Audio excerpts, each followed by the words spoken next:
everybody, and welcome to a video about space knowledge and learning with Stitch. How interesting is going to be today? Well, let's see, as we're going to start off with our introduction. Well, space is everything outside the Earth. It's a huge empty area that contains stars, planets, moons, and galaxies, including nebulas. So, space has no air, so people cannot breathe there without special suits. It's also very quiet because sound does not travel in space. Well, I mean, it does, but we cannot hear it because space is a vacuum. Which is why space is so big that light from the sun takes 8 minutes to reach Earth. Which leads to setting the stage. Part 2, Space with Stitch. Here, you're going to know your how, who, and why questions all right here in this paragraph. Everything you want to know, you'll find out right now. Well, in space, there are many planets that orbit stars. Our Earth is one of the 8 planets in the solar system. The biggest object in our solar system is the sun, and it gives us light and heat. There's also moons, comets, and asteroids floating around, which leads to as each planet is a different in size. So temperature and atmosphere there is completely different. And I couldn't choose between selling which fact, so I chose 2. Well, 1, Jupiter is so big that over 1,300 oh my goodness. 1,300 Earths, also known as 1,300 Earths, could fit inside it. How cool! But even cooler, on Venus, 1 day is longer than 1 year because it spins slowly on its axis. And here I will tell you how.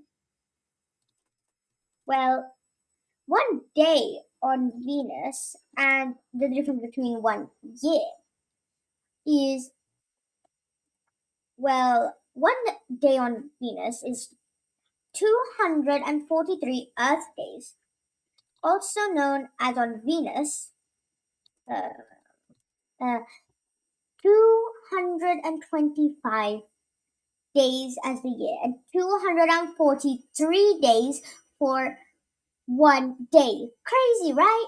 1 day is 243 Earth days, and 1 year, 225 Earth days. What a difference is that?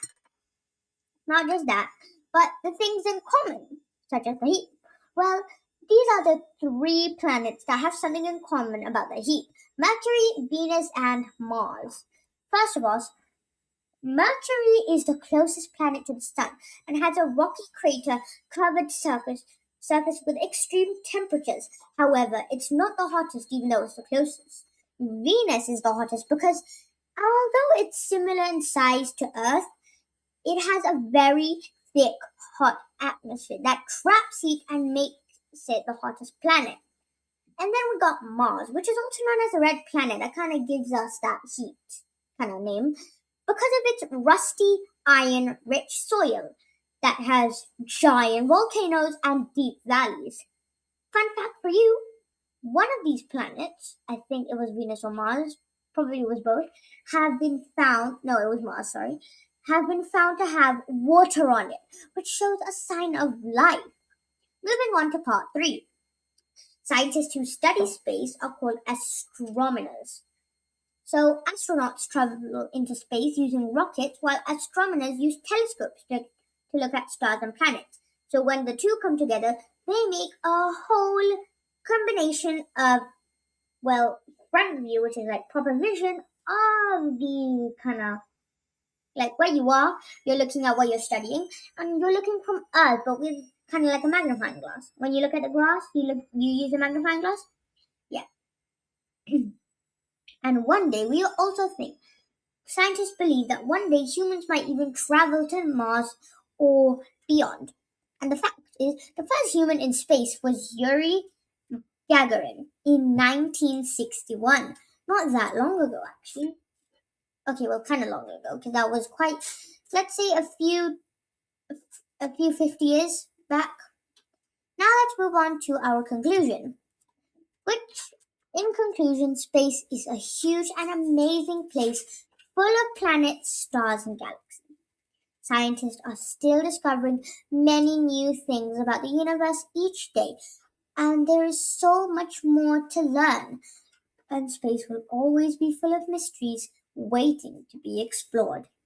Thank you so much for listening to my video. I really hope you learned something new and hope that you've enjoyed this video so much. Hope to see you in the next one. Bye bye.